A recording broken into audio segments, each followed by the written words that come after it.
Hello and welcome. Thank you to all the AARP members and everyone else joining me today for this Pilates class, which is part of the AARP Virtual Community Center.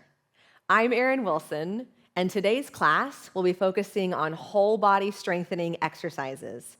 We'll be using a chair, preferably without arms.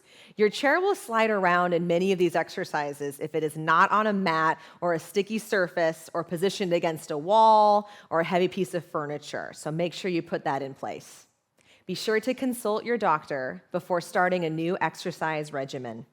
This is a beginner to intermediate level Pilates class, but all abilities are welcome. It's important that you each listen to your own bodies and move at your own pace throughout this class. You can stop at any time and skip any movements that are not comfortable. I will provide modifications throughout this class, and you will also see some shared in the chat. So let's begin by standing at the back of our chair, and we're basically using it as something to hold on to. So if you have pretty good balance, you might find that you don't need the back of your chair at all for these first two exercises. So looking down at our feet, we'll place them about sit bone distance apart, which is usually about the width of your fist, give or take. And we want to try to spread our toes out into our mat. Hands are just resting on the back of our chair. You might find that you'll use more of the chair to help you balance once we get going. So start shifting your weight towards your toes so that they are now heavier than your heels. And then as your heels start to lift up, can we give the glutes just a little squeeze together? And as we lower our heels down, can we think of resisting the way back down to the mat? We'll do that again. So our body weight's going to stay forward as the heels lift. Our body weight's going to stay slightly forward as they lower down. Things to check out as we're rising up and down through our feet. A lot of times the ankles like to roll outwardly the higher up we get on our toes. So if you notice that's happening for you, see if you can roll them in slightly or just feel more pressure on the big toe joints. If you have bunions though, that might not be comfortable. So do as much of that as you think you can, but not in the causing pain kind of realm there. Right? I've got a couple myself, so sometimes they are not very comfortable when I put too much pressure on them. We'll give ourselves about 3 more of these. Don't feel like you have to go up super high. Again, those ankle joints want to roll out. It's not worth it. And we're just waking up the backs of our legs. One more time, we go up. One more time, we come down, and we're going to take that right into a stretch. So hands can continue to rest on our chair. We'll step back with one leg. We want to try to maintain the feet parallel. A lot of times the back foot immediately wants to turn out because it's easier to stretch that way. So it's worth it to look down and make sure your back foot is still pointing straight ahead, and the heel can be heavy on the floor. If you're not feeling a lot of stretch quite yet, maybe move your leg back a bit further or start bending your front knee a bit deeper. So the idea is to really press down on the back heel, keep that knee straight, and if we want maybe an extra hip stretch in the front, we'll take our hands on the chair and kind of push away from it, and that's going to let our upper body lean back.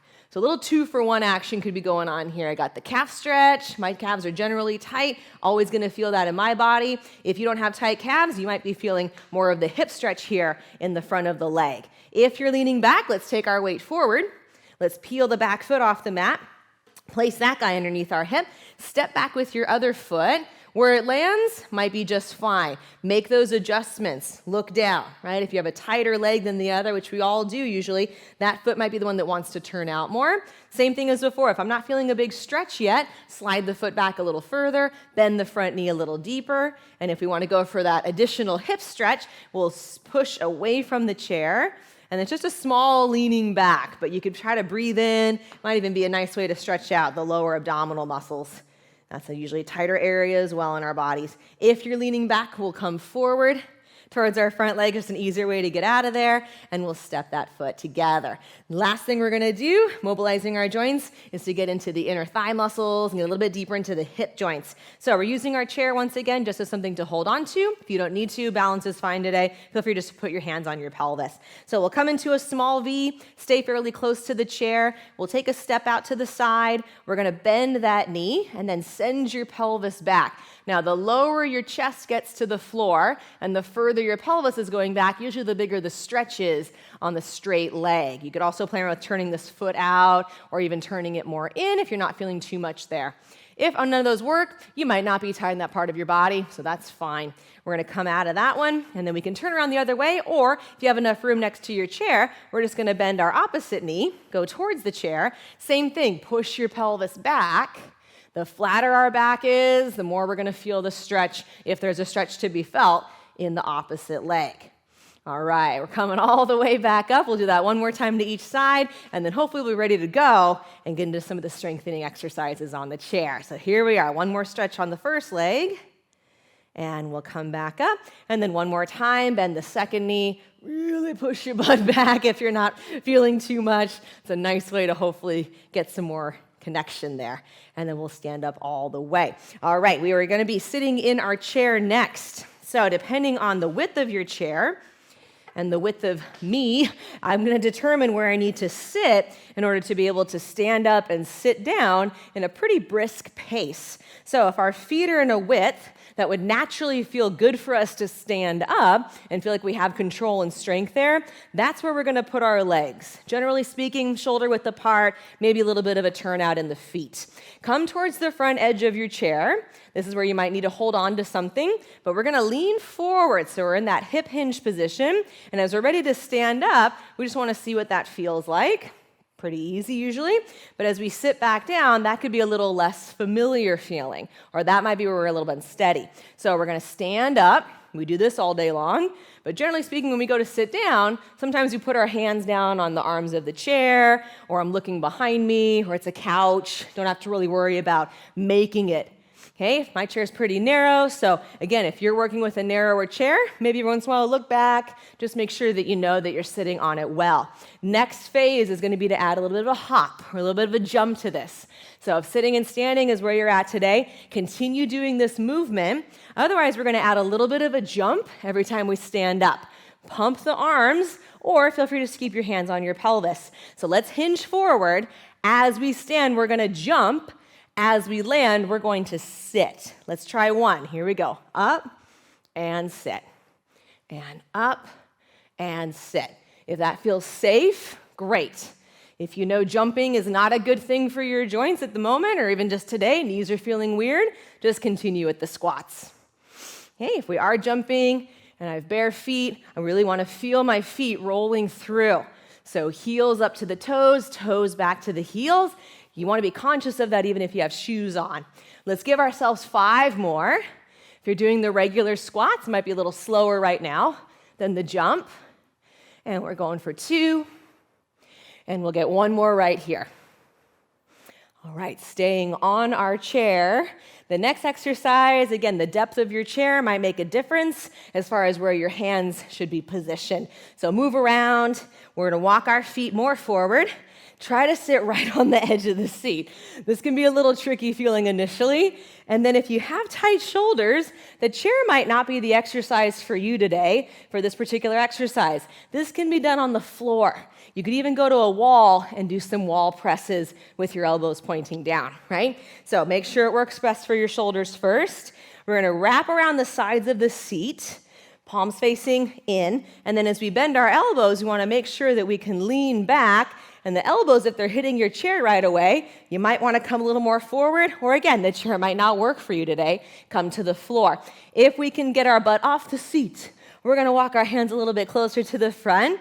We'll slide our pelvis off the chair, and we just want to make sure that our back is straight up and down. It's really easy to tuck. It's a little bit better that way, so feel free. But if we can, we want to drop the tailbone and sit bones down to the floor. From here, we're going to bend our elbows. And we're going to press ourselves up. So just a chair dip, tricep dips. And the deeper you go down, obviously it's harder to get back up. Make sure it doesn't feel strenuous to your shoulders. Might feel like a little stretch, but if it's anything beyond that, not worth it. Let's go ahead and take 3 more like this. And we'll go for 2. If you need a hand break, sit on the chair, take a moment.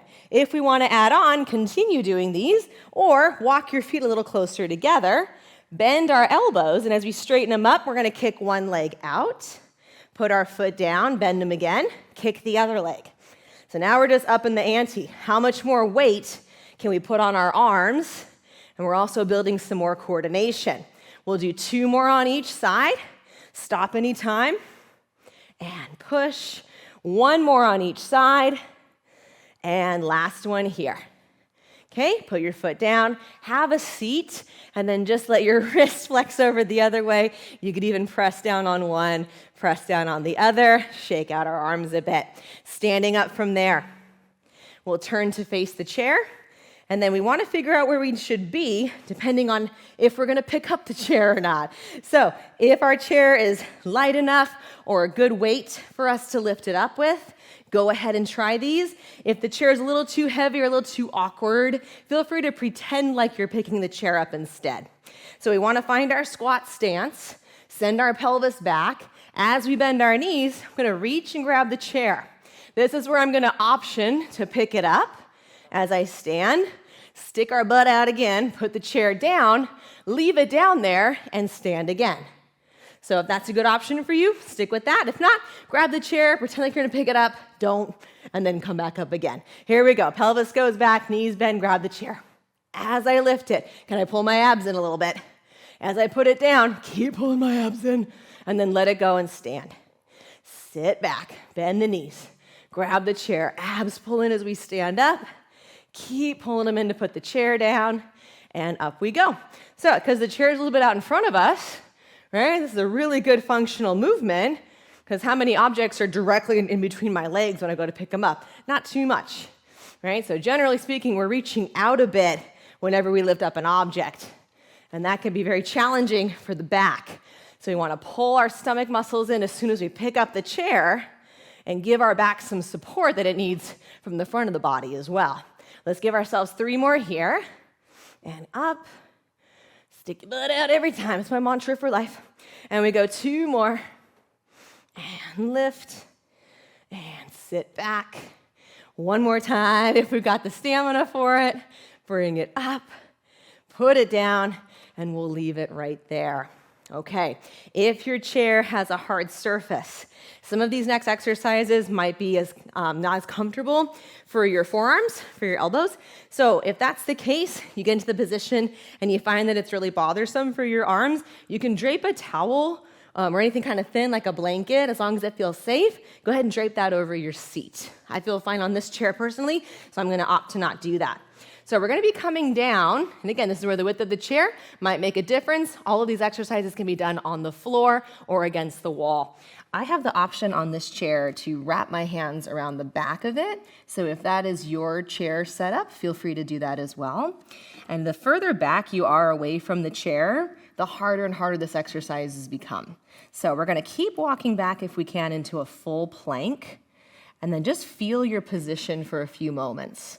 Ideally, your pelvis is in line with the top of your shoulders on a low diagonal. We're trying to avoid sinking our pelvis down. So we'll hold it here. All the movement is going to happen from our shoulder joints. So as we push into our arms and push away from the chair, our pelvis will pike up.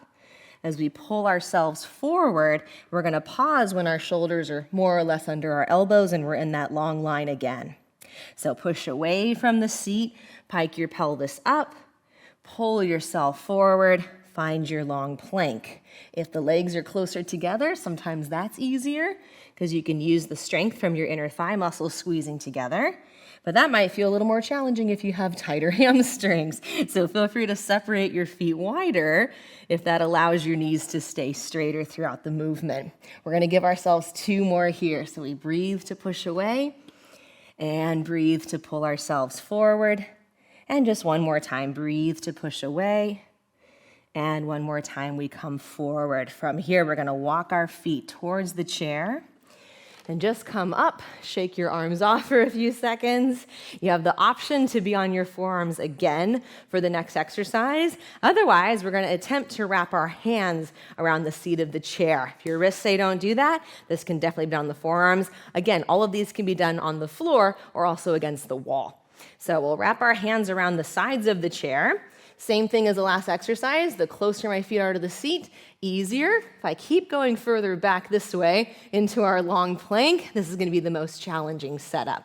So imagine pulling yourself slightly forward towards the chair, and as we're going to hold this shape, we'll begin to bring our right knee in. It might tap the edge of the seat. It might not make it that far. That's okay. Really stretch back into your left leg, and then we'll step the right leg back. Left leg, same thing. It might tap the chair, it might not, and step back. So whatever leg is coming forward, we want to really reach back into the opposite leg. We want to keep feeling some good length behind the back of our neck. So it might be worth it to take your eyes more towards the backrest of your chair versus right down in between your hands. Okay, this position can usually round our upper back too much, and your head weighs a lot, so don't just let it hang out down there on its own. Let's go 3 more to each side, holding our arms strong, 3. We're going to go for 2 and 2. Upper body's not changing at all. 1 and 1. And we'll walk our feet forward again, take our hands off of the chair, and shake those arms out. We'll be using the back of our chair again for some balance. It's also a nice way to work into a split squat position. This is one of the many ways that we can get ourselves up and down off of the floor. So with any kind of squat or any kind of lunge type position, we run the risk, if you have knee issues, of exacerbating those issues potentially. So let the first 1 or 2 tell you if this is a good idea or not. And you always have the option of not going very low with the knee bend. So we're going to step back with our right leg. Find a lunge. Whatever's comfortable for you. It could be very close, could be way back here. We're all going to look different. We want the front leg, the knee to be right over the mid part of our foot regardless though, so not too far forward, but also not behind our heel. So try to figure out where that angle is and where that angle allows your back leg to be. Pelvis is pointing straight ahead, shoulders are straight ahead. As soon as we bend our back knee, we don't want to tuck, right, and lean back like that. It's going to throw a lot of excessive force into the back knee joint. Instead, think of just barely sticking your butt back. Bring the knee down. If you have toe flexibility issues, that might be the thing that holds you back from getting down that low. No problem. Don't have to come all the way to the floor. Straighten the back leg. If we can, let's try to come down to the floor. So we'll bend our knee as low as it feels safe to go, straighten it up. Other things to look out for. The lower we go, right, the more challenging it is to keep our pelvis more level. So we're attempting to keep both pelvic bones fairly straight across. Because one leg is behind us, that pelvic bone is naturally going to be a little bit lower. But when we bend our knee, we don't necessarily need the front pelvic bone to hike up like crazy at the same time. So just keeping that small ratio as we go down and up, that's mostly what we're looking for. And these are not usually easy exercises, so if you're fatiguing out fairly quickly, you are not alone. Check your front knee out every now and then. Make sure that it's still pointing directly over the middle part of that foot. Let's go for 2 more here. And this will be our last one. And I don't know about you, but I'm very glad the chair was here right now for those exercises. Bring your foot forward. Let's set ourselves up for the other side. So different foot in the back, different foot in the front, toes, all that stuff factors in. Check out our front leg. Can the knee be over the mid part of the foot? Can the back heel stay off the floor the whole time? We'll find out. Lift our chest up, bend the back knee, see where you can go on this side, and bring it back up. Maybe this is the side that doesn't want to go that low. Maybe this is the side that wants to go lower. We will find out short. All right, straighten it back. Stay tuned. No. And we extend again. So the front knee, of course, is bending deeper as the back leg bends, but making sure it doesn't go inward, right? It's just right over the front of the foot. Lifting up through our heart. Okay, and try not to tuck. Yeah, the minute our pelvis goes back, it's like all of those forces get just too much into the knee joint space. Let's give ourselves 4 more here, and we'll go for 3. Keep pulling the pelvic bone back of the front leg, 2, and we've got 1 more, and that's it right there. All right, so from here, we're going to be trying some push-ups using the seat of our chair again. This is another exercise or just because of the width of your chair and maybe the width of your shoulders or other factors, the chair version might not work. So once more, you can come down onto your mat and do kneeling push-ups, full plank push-ups. You can also, again, find the wall and go into a nice wide push-up or a narrow elbow push-up. Okay, the back of the couch works well too if it's heavy enough. So coming down towards our chair, just like the last exercises we did in this position, the closer our feet are to the seat, to the chair itself, the easier it is with the weight bearing on our arms as we bend and straighten our elbows. For most of us, the narrowness of our seat is going to mean we're doing more of a tricep push-up, so where our elbows are closer to our sides. So let's figure out where we can be in our plank. If you're going for a full plank, that's the hardest. And then as we bend and straighten our elbows, the back of the chair is very close to you. You might need to not go as deep, or maybe come more towards the front edge of the seat with your hands, but not to where it's going to be unsafe. So feel your long line, and as we bend our elbows, we're going to try to hug them close to our sides. And when we're ready to push up, hold yourself there. So again, we'll bend our elbows and push away. It could be an inch that we're bending them. It could be 5. And push. The thought is to pull yourself forward a bit every time we bend our arms. Let's go for 4 more here. Lifting up through our abs. If the legs are closer together, squeeze through your upper inner thighs and feel a little bit of a pelvic tuck perhaps. And we'll bend 2.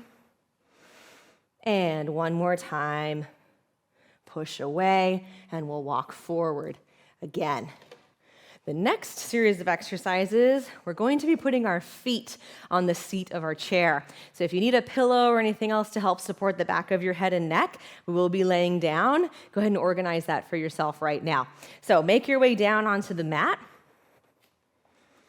And this is another position where the chair will definitely slide if it's not on something sticky or against a wall or an object. So figuring out where we need to be in relationship to the chair is different for all of us. So ideally, we're looking for our knees to be right above our hips, and we have this full 90-degree angle that's present. If we can hook our heels over the edge of the chair, that's going to be our first starting position. We'll go into another position after that, but if this just feels too slippery, the next position we'll do either way is to put our heels on the top part of the seat of our chair. So for now, if we can hook our heels over the edge, have our foot wrap over the chair, we're going to press down very actively into our arms, and think of pushing down on the chair and also slightly pulling it towards you to bring your pelvis up. From here, we're just going to lower straight down, no articulation through the back. Again, press down on the chair, pull it a little bit towards you as your pelvis and back come up, and then just straight down we go. Automatically, you might feel your hamstrings cramp up on an exercise like this. There's a lot of load we're putting on those muscles. So if you keep getting the hamstring cramps and just can't get out of them, put your feet on the floor just underneath your chair if you have the room, and just do a basic bridge down there. Let's go ahead and do a few more like this. And as we're pushing down onto the seat, again, try to feel the pressure where your feet are at. A lot of times one leg's going to want to do more, and we get higher and higher up in the bridge because the feet are so high up, it's harder to connect to the glutes. So make sure that you are still feeling as though you're trying to squeeze your glutes together every time we get to the top. Take a moment down here. We're just going to straighten our legs out. Let your calves rest on the chair for a moment. Moving into the next position, very hamstring specific. So if you're already getting cramps by having your feet hooked over the edge of the chair, this next part of the exercise, it might cramp up even more. So feel free to stay where you're at, or again, put your feet down on the mat. We're gonna flex our ankles. Got our feet about pelvic width apart, maybe a little narrower if we want more of a challenge. The backs of our heels are pressing down already on the seat of our chair. Make sure you're not right on the edge. The chair could tip towards you. Not cool. So err on the side of being more on the actual seat. So as we push down with our heels, same thought. We're lifting straight up. And if we really want to go for it, we're going to drag our heels towards our butt energetically every time we lift. Lower your pelvis straight down. And we do it again. So we push down on the backs of our heels. As we lift up, we think of pulling them towards our butt, and then we lower our pelvis down. If you don't do the heel pull thing, odds are you're getting plenty of work already without it. And drop back down. So sometimes this can activate the muscles around our knees in a negative way. So if you're feeling any negative tension around the knee joints, go back to hooking your foot over the edge of the chair, or go ahead and place your feet down on the mat. Let's give ourselves 3 more here. Still squeeze the glutes. Still think of squeezing something in between your knees, even though there's nothing there. And again, dragging your heels towards you. Real big movement for the hamstring muscles and our calves. Lower down. Once again, we'll straighten our legs out. Take a few seconds and just let everything rest. So we'll keep one leg on top of the chair. We're going to grab behind the back of one of our thighs, press it into our hands, try to straighten the leg up for a few seconds. It definitely does not want to do that right now. We're trying. And then see if you can roll your foot and ankle just a few circles in one direction. Roll your foot and ankle a few circles in the other direction. And we'll place that leg down on the seat. Picking up our other leg, same thing. Push your thigh into your hands a bit. Try to straighten that leg up. A little more willing now that time's going on. And then once more, we'll try to circle our foot and ankle around. And we'll go the other way. And we're ready to let go of our legs here. We'll just let both rest on top of the seat. Now, depending on where your chair is positioned, and if it feels too slippery or not to do this, we'll use the chair for a bit of leverage perhaps. We're gonna hook the right foot over the edge of the seat again. Might have to scoot back on this one, depending on how tight your hips and glutes are feeling. And we're gonna try to cross our left ankle above the right knee. So by having the leverage of the seat, kind of rest our footing there, we're going to think of just dropping our tailbone down into the mat. And just by doing that, hopefully the stretch on the left glute was enhanced. And then if that's still not enough, we'll keep dropping our tailbone down, and then maybe take your left hand and gently push your left knee away from your chest at the same time. Let's give ourselves a few more breaths here. As we worked our glutes and legs quite a bit today, and then we're ready to back off on that. Let your pelvis tuck a little bit just to come out of this side. And then if that works, we'll hook the left heel around the chair. If that doesn't work, you can just do the traditional figure 4 stretch where we grab on behind the backs of our legs and pull them towards our chest instead. So you might need to back off on this side. This might be the tighter glute. And then just like we did a moment ago, can we think of dropping our pelvis, dropping our tailbone down into the mat? Okay, as if we're trying to lift our lower back off the floor. It might actually be a little bit off the floor. And if we still need more, we're going to press the inside of our right knee with our right hand. And hopefully all the good things are happening. 2 more big breaths in and out. And we're ready to back off on the pressure of our leg if we are doing that. We'll uncross our leg either way. Let both legs stretch over the top of the chair. We'll take our arms, we just drape them behind you for a few moments or out to your sides. Deep breath. And then getting out of this position can be interesting. So 2 things, we can pull our knees into our chest and then roll onto our side. You can also place your feet down on the outsides of the chair and kind of walk your way up. I'm going to choose to roll off to the side a little bit and come up from there. Thank you so much for joining me today. If you enjoyed this class, be sure to visit the AARP Virtual Community Center to find more classes like this and other fun online events at aarp.org/VCC.